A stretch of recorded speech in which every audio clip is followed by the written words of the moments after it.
Hey folks, Jim here. Well, today the project is my grandson's Corvette. I gave him, he's 16 now. So I got this a long time ago for like $3,000 in about this condition. It run and drove before. It has the wrong engine in there. Somebody took it apart before the guy got it from, and now it has a 2-barrel, but he did have this in his stock car at the time, but without the 2-barrel, of course. But anyway, so he put it in here. So it has many of the original things, you know, original exhaust manifolds, and you know, it has it no air conditioning pump, and I do not even believe I got one, but that's all right. It has a condenser up front, but it's broke off, I believe. Anyway, but you know, it's pretty ugly. Stuff's not hooked up. You know, there's no heater stuff. I suppose a heater core. Anyway, but has a water pump. Didn't have any water in that I could see in the radiator, which does not mean anything except for I couldn't see it. He has some. If you look, man, the alternators misaligned there, and it looks like the power steering pump might need to be turned a bit too. And I'll tell you, once you get rolling down the road real fast and tearing through the gears, those belts are coming off of there. Anyway, it did not come with this, but then this is not factory raccoon poop here. This is not factory. I want to let you know that.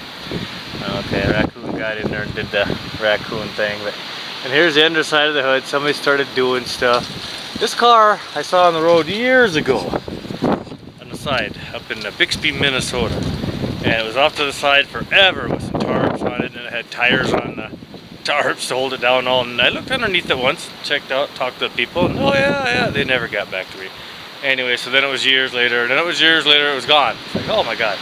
Anyway, so then I went to a fella, then I went to a guy I know, and he said, hey, he's trying to do different stuff and run a stock car, and he needs some money. So I gave $3,000. I know that's a lot for this particular car. It's a 76, but I knew underneath it had the rust undercoating. It was good underneath. It was a driver at the time. So, oh, look at that. I wrote 33.5 on there. I just noticed for some unknown reason. I have absolutely no idea why. Anyway, so it's all taken apart inside. They took it apart. Now they're gonna fix it. And you know, if you look at some of the work they did, holy guacamole. So we'll get this down and fix it up. Anyway, carpet's taken out, thank goodness, because that would have been just more mice. I took out the dashes a day or so ago. Otherwise, you know, the pieces are here, and I have pieces in boxes, so that's good. He did get 2 brand new tires, but when I took the battery out years and years ago, look, god dang it, I leaned it against the steering wheel right there, see? And so I'm gonna try to get that out of there, and if not, well, you know, hey. So what I did was I undid the well, I got in here the other day, hit the key, all the lights came on, pushed in the clutch, hit the key, went dunk, and like that, and my lights went out. So then I checked my battery and the connections, blah blah blah blah. So now we're going to get underneath it and show you. And it does have has the original transmission in it. It's all aluminum, Anyway, let's see, what they have. Had that Borg Warners in them, didn't they? Yeah. All right. So anyway, jacked it up, put some stands on underneath it, and I'm gonna look underneath here, and you folks can come along. It'll be fun. And we'll get underneath here and see what we got. I thought I'd check. Oh, watch out, oh god, what Jesus got? Oh, look at that exhaust. Anyway, look there. 75, and this is 76, so that transmission is what, 323 of 75.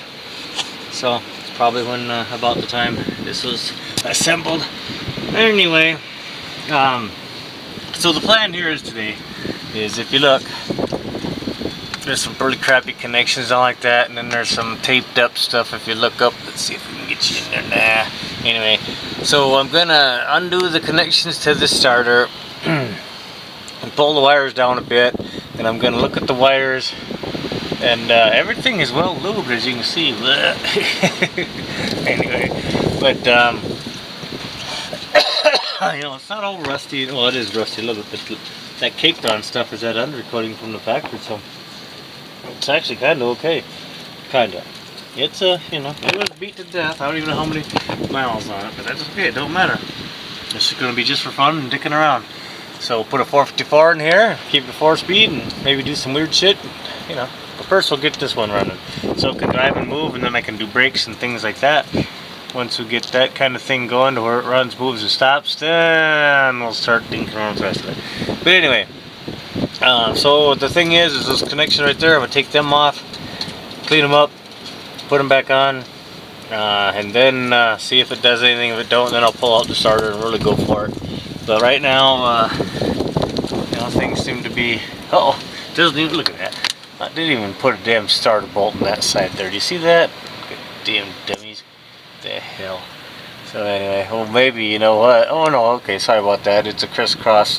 This housing is a housing will take two different styles, which is actually kind of good for me.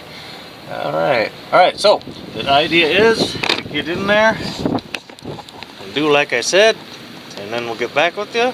And Jim's saying, I hope that takes care of it. So, you know, once it moves under its own power, that changes the whole world. So anyway, thanks a lot.